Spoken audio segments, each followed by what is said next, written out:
Thank you. Thank you. Good afternoon. Let me begin by thanking Chief Moore for serving and protecting the people of Los Angeles for more than 40 years. Over the past year of us working together, I have seen the Chief's passionate commitment to his role in keeping Angelenos safe.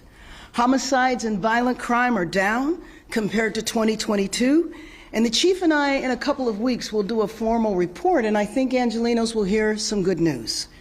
In the middle of a national police recruiting crisis, LAPD saw higher recruitment numbers than we'd seen in years. Chief Moore formed a regional retail task force responding to smash and grabs, which have declined since the formation of the group. Now, when you hear about smash and grabs, they usually are happening outside of the city of Los Angeles, a testament to the good work of our chief and our police department. Over the past year, Chief Moore helped us prepare for a hurricane, ensure that Angelenos were safe while the 10 freeway was closed, and assisted in protecting our unhoused neighbors when a serial killer was on the loose. Chief Moore's leadership and legacy, of course, extends past just this last year. He led our department through tumultuous times, a worldwide pandemic in which he implemented creative strategies to combat spiking crime throughout the country. In 2021, when it seemed like there were 3 news stories every night about follow-home robberies, Chief Moore's response helped crack down on the organized aspects of these crimes, and they went way down. Now, his work prior to becoming chief should also be acknowledged and celebrated. Rising through the ranks of police officer, detective, sergeant, and lieutenant, working various patrol, investigative, and administrative assignments before being promoted to department leadership. Over the years, he earned the Medal of Valor, the Police Medal, the Police Star, and more. He has served our city with distinction and has always worked to ensure that Los Angeles was prepared. When I was first sworn in, we spoke about his reappointment, and we talked about the worldwide events looming, excited, like the World Cup in 2026 and the Olympics and Paralympic Games in 2028. And we've actually just secured the World Cup in our region. For a few months, we weren't exactly sure if we were going to get it, but we are. And that's going to come up very, very soon. Chief Moore was the one who warned that we didn't want to be caught flat-footed and that he should not serve his entire second term. When we spoke recently, Chief Moore let me know that his timeline was moving up to spend more time with his family. This means, of course, that the Police Commission will have to appoint an interim chief and a nationwide search will be conducted. Now, because his timeline was moved up and that was unexpected, I have asked the chief if he would be willing to serve in a consulting capacity to assist an interim chief, and he has graciously accepted, agreeing to stay on contract after he steps down at the end of February. Now, before I turn it over to the chief, I want to make sure that I take a second to acknowledge the chief's family, especially his wife Cindy and his daughter Haley. I know when someone serves in our police department or in any law enforcement agency, it's not just the sacrifice of that one individual. It's the sacrifice of that individual's entire family. So on behalf of Los Angeles, we thank you, Cindy and Haley, for allowing Chief Moore to be away from you for hours and days at a time in service of this city for more than 40 years. So with that, I want to hand it over to Chief Moore. Thank you. Good afternoon, Mayor Bass. Thank you for your kind remarks and your work in making Los Angeles safer. In your first year in office, you've delivered on the most important promise of your campaign, and that's your unwavering support of the men and women of this department and to improve the safety of Los Angeles. You have time and time again reached out to me and the people of our organization to listen and to learn of the challenges that we face. Today I am announcing my decision to retire as Chief of Police of this great city, effective at the end of February. It's been my distinct honor and privilege to have served for more than 4 decades on the finest police department in the world, and for the last 5.5 years as chief. Some 6 years ago, when the opportunity to seek the position of chief of police occurred, I was filled with excitement, humility, and a genuine belief that my leadership and ability to serve the people of this great city, as well as the members of this department, were there. The goals I began my tenure as chief of police remain essentially the same today.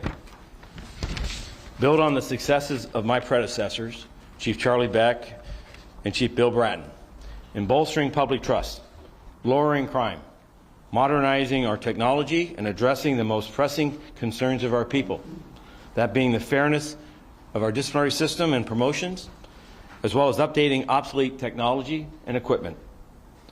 No one then could have imagined what our city and my department would face in the years ahead, with an unprecedented combination of challenges and crises unmatched in our lifetime. I'm proud of my leadership and the service over the course of that arduous time. Our people rose to each occasion. They demonstrated professionalism, grace, and grit. During my tenure, I know I've made mistakes and missteps, but I'm also confident that my work has seen success across a broad spectrum of topics, unmatched by any other law enforcement agency in this country. From re-engineering our organization to meet the needs of our community while enduring a historic loss of personnel, to striving to build and bolster our community trust, implementing reforms, including the expansion of the renowned Community Safety Partnership Initiative and other community engagement strategies. Our work under the leadership of the Board of Police Commissioners in the use of force policy reforms and de-escalation of force, to state-of-the-art training and new technology with record financial support of the Los Angeles Police Foundation, to pursuing the expansion of alternative services, to deepening the diversity of our workforce by unprecedented investments in the development of our people, resulting in the making appointments of a variety of firsts and positions across this entire organization. Each of these accomplishments was a result of the work of an incredible team of dedicated professionals who similarly believe that there's no finer law enforcement agency in the world better capable of meeting each moment. To those who believed in me, to those who were patient and of good counsel, to those who allowed me in their lives, and to my critics, while it may not have seemed at the time, each of you have had an impact in my life, and I am grateful. More importantly, to my wife, Cindy, the most important person in my life, who has been by my side thick and thin. I'll be forever grateful and in your debt for your boundless love and devotion, for allowing me to take this path and supporting me in this journey, and in believing me despite my faults and shortcomings. Any success I've enjoyed has absolutely been a result of her love and encouragement. To Haley, who happens to be the center of my life and Cindy's in our world, I just hope I made her proud. And growing up as a cop's kid calls for a lot of sacrifices and ordeal. Let me collect myself here. Along the way, there's been many times in which she did not get my full attention in my full measure, something I intend to do everything in my power to make up for in the years ahead. Now, I know my announcement today is going to come as a surprise to some, and probably to a few, relief. On that latter point, you don't lead an organization of our size and complexity in such chaotic, stressful circumstances and conditions without having to make difficult and at times controversial decisions. Last year, when the Board of Police Commissioners unanimously voted to grant me a second term, I remarked that I did not intend to stay the entire time. My intention was to provide stability and continuity, to provide Mayor Bass with the time to orient herself to this city and its many challenges and opportunities, along with the election of 5 new council members, a new city attorney, and city controller. Over this last year, Mayor Bass has accomplished much, including her demonstration of her unprecedented support for this department, to rebuild its staffing and provide critical resources needed to make this a safer city. As I approached the end of 2023, I realized what I had set up to do by accepting a second term had been accomplished. Just prior to going to visit my daughter out of state for Christmas, I spoke with Mayor Bass and relayed that upon my return, I'd like to talk with her about my intention to retire in the new year. The time I spent with my family over the holidays only further cemented that decision in my life. Over this last year, our city has experienced a significant reduction in violent crime, building on the success we saw the year before, particularly in homicides and crimes involving houseless individuals. Our people's work in bolstering public trust has shown marked increases from years earlier, and many other strategic initiatives are hitting their stride. Over the second half of last year, recruitment is improving, and a record contract, thank you, Mayor, I believe will continue to improve that circumstance, while also retaining those young officers who previously we've been losing to other agencies. All of these circumstances, coupled with my desire to pull back from the demands of this position and spend more quality time with my family, brought me to the decision I announced today. Now, this decision has not been easy, as my tenure, I hope, demonstrates. In my mind, there's always 1,000 reasons to justify staying on and continue to work with purpose. This is a profession I love, and it's a work I do with a passion. But as the years have accumulated, I've also come to realize that there's more sand in the bottom of my hourglass than there is on the top, and that work I speak of will never actually be done. So I mean to shift my focus to those most important in my life and dedicate my time and my passion to them. For all they've given me, they're deserving. With my announcement today, Mayor Bass now has the ability to search and identify the next chief of police for this great department, who will lead this department through the World Cup and the 2028 Summer Olympics and Paralympic Games. I'm encouraged by Mayor Bass's thoughtful approach, ensuring that search will be nationwide and comprehensive, while also recognizing the amazingly talented leaders within our organization itself. That process, I know, will involve many voices and considerations and will not be done overnight. In the coming weeks, I'm confident that the Board of Police Commissioners, under the leadership of President Earl Suthers, will identify and select a capable individual to serve as an interim chief as they go about their charter responsibilities of identifying the top 3 candidates for the mayor to consider for the appointment as the 58th chief of the Los Angeles Police Department. I stand ready to continue to provide whatever support I can as I begin my next endeavor with Cindy as we move closer to our daughter after 6 years of being apart, to return to our custom of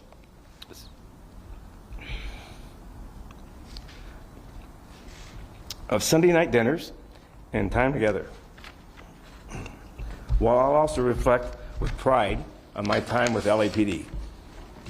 Now, to the people of Los Angeles, who I've dedicated more than 4 decades of my life, thank you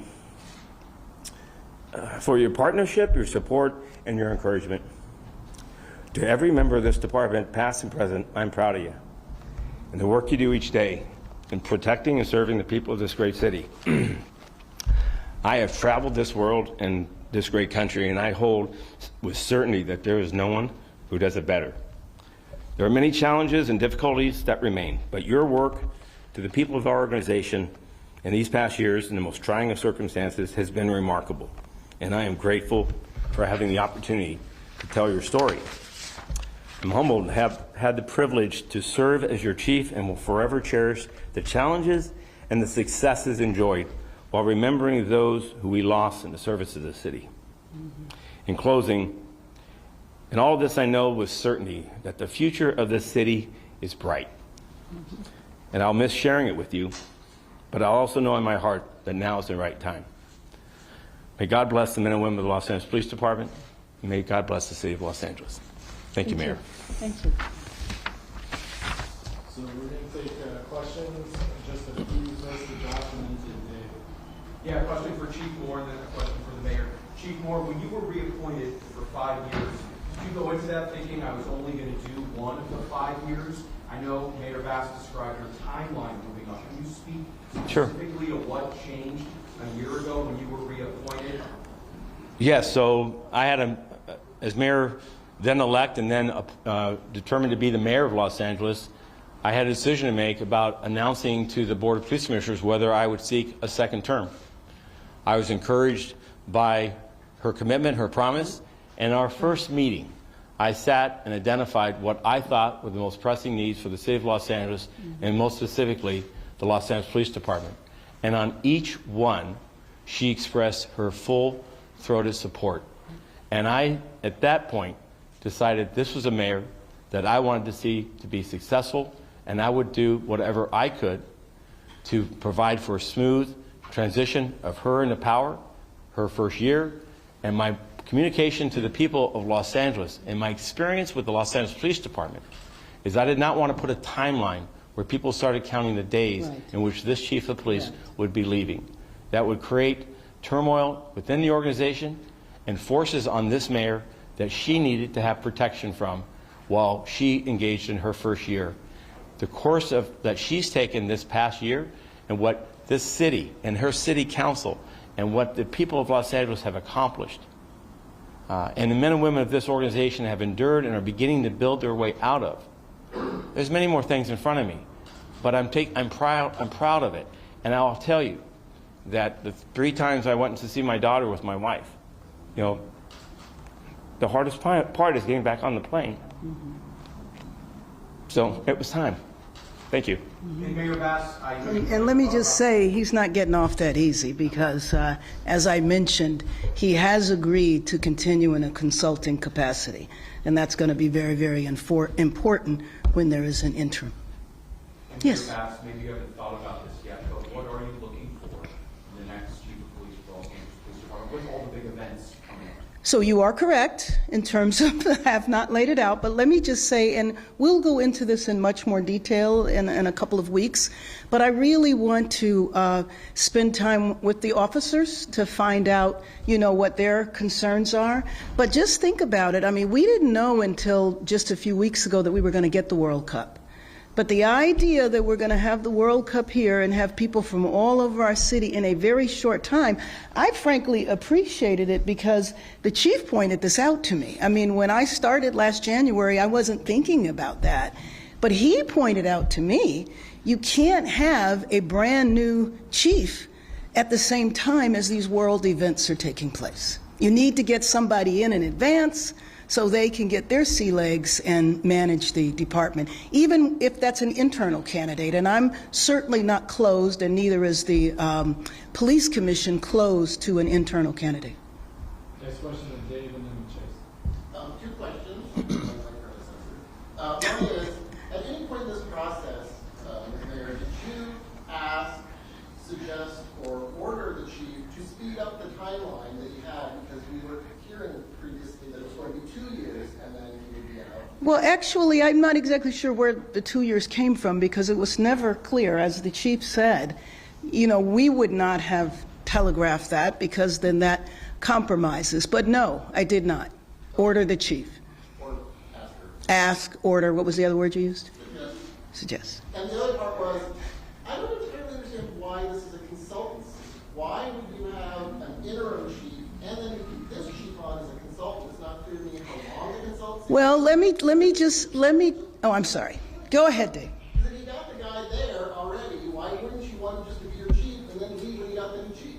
First of all, one doesn't know exactly how long that takes, but remember, he wants to step down at the end of February. I got him to stay a little longer because I feel like having an interim come in without any connection. I mean, I didn't think you would like really run to Nashville and we wouldn't hear from you anymore, but I did want to secure that through a consulting contract. And how long is it? Well, we haven't even established it yet. We're just talking about what we're going to do, but we don't know. Next question is Chase.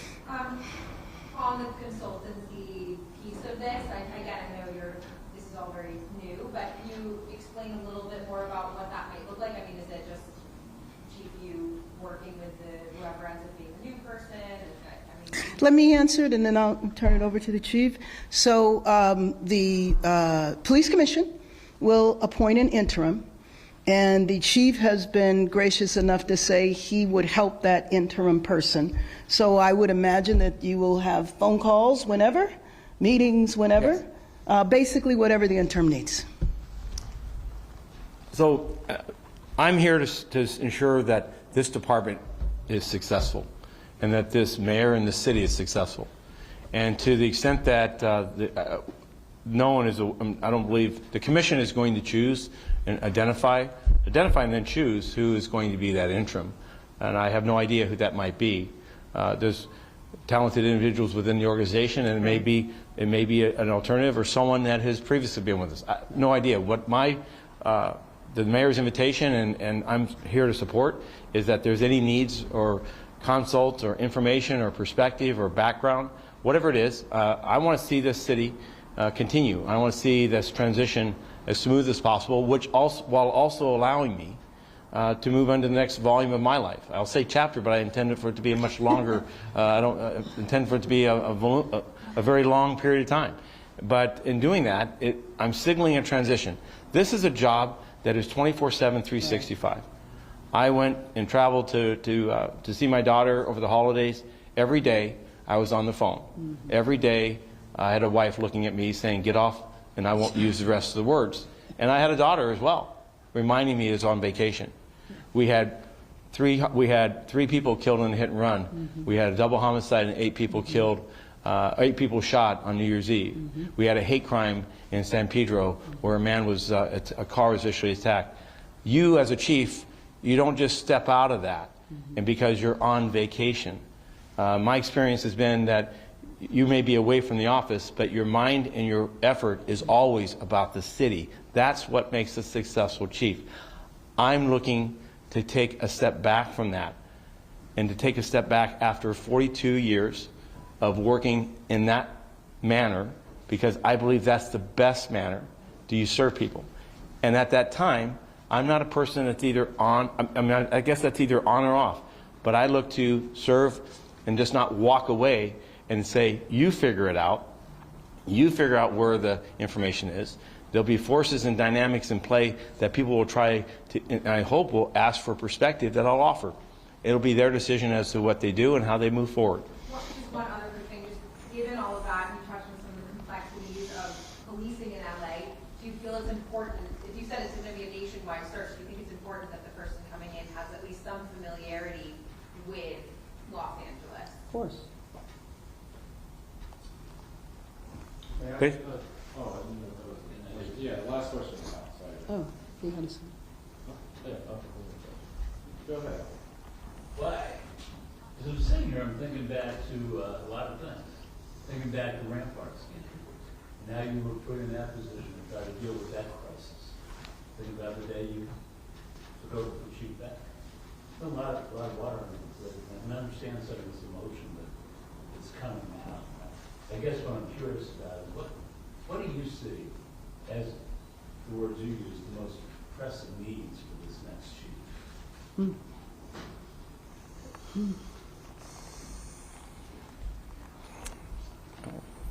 To listen, to understand the needs of our communities, to understand perceptions, observations, to benefit by what this mayor has dedicated herself to do, which is to listen to the rank and file, to listen to all levels of this workforce and hear their concerns, to be mindful of the city's overall efforts to look across Los Angeles. What does safety mean to you in Harbor versus San Pedro, versus West LA versus my neighborhood up in Porter Ranch?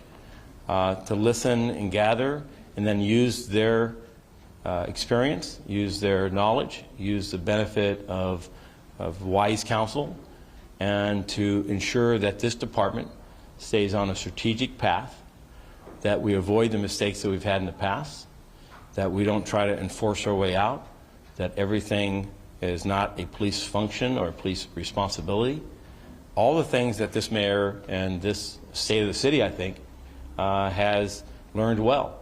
And I expect that man or woman to come in and continue that. And what I hope to see success is 5 or 10 years from now, they'll stand here and they'll hopefully do a better job of explaining their announced retirement, and this city will be satisfied, and will say that they've done their best. I know I've done mine.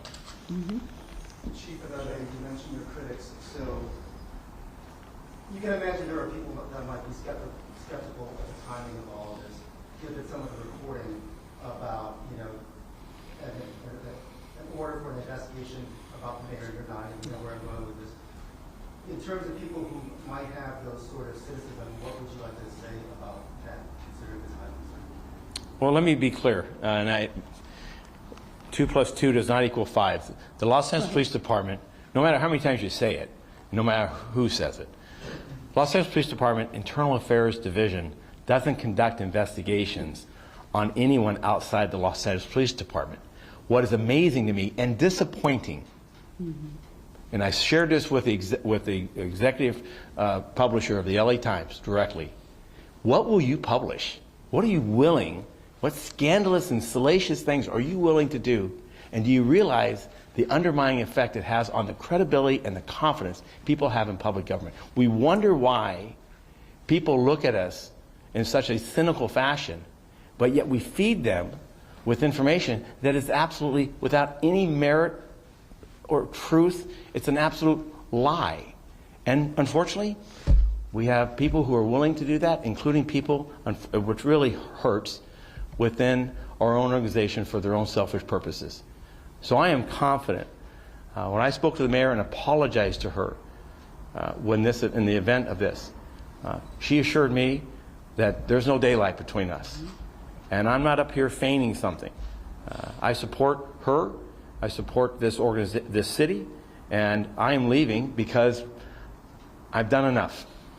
And you know, some of us the last thing you want to do is not enjoy a life you've invested your time in to have your family and friends. They've sacrificed a lot, and they'd be, you know, and years ago it was, how long would this last? And the assurance was it would last long enough, but then I would always be there for them, and I intend to do that.